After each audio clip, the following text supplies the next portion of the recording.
Je suis Ornel Michael Djembo, président de l'Association congolaise pour les droits et la santé, ACDS en sigle.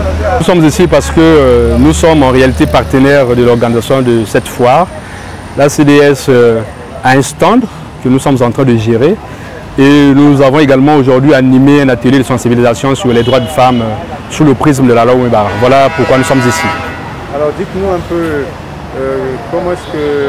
quel a été l'essentiel de votre communication à propos de la loi Ouébarra? Nous sommes partis du contexte national qui est relatif aux droits de femmes.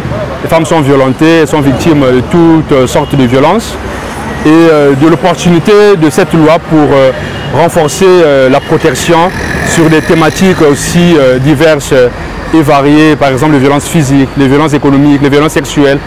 Et nous avons essayé de parcourir l'architecture aussi bien nationale qu'internationale qui protège les droits de femmes. C'était un atelier interactif avec les participants et à la fin, nous nous sommes convenus qu'il faut aujourd'hui faire appliquer la loi Ouébarra dans toute sa structure. Je pense qu'on avait des profils aussi divers que variés. Il y avait des amateurs de droit, mais il y avait également des gens qui ont une certaine maîtrise de la thématique, sinon du droit.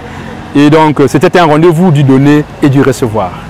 La conclusion, c'est que je pense qu'il faut renforcer la communication, la sensibilisation autour de la loi Ouébarra parce qu'il y a beaucoup d'aspects. La loi Ouébarra a beaucoup d'aspects qu'elle a abordés, qu'elle a intégrés.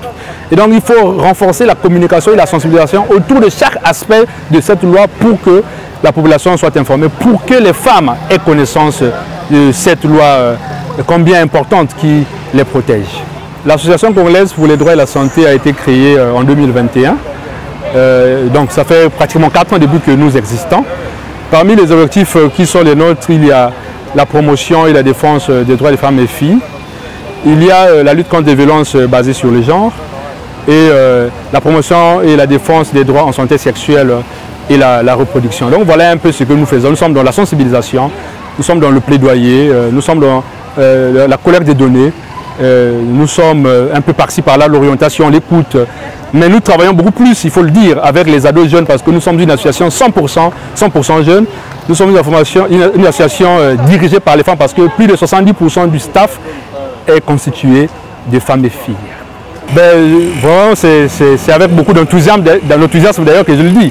Félicitations à Essor et à tous les partenaires qui ont contribué à ce que cette foire ait lieu.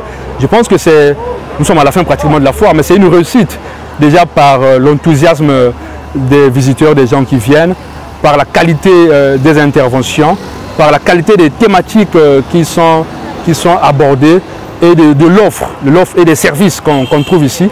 Je pense que Essor a frappé un grand coup, il faut le dire, coup de chapeau à eux et à tous les partenaires qui les ont accompagnés.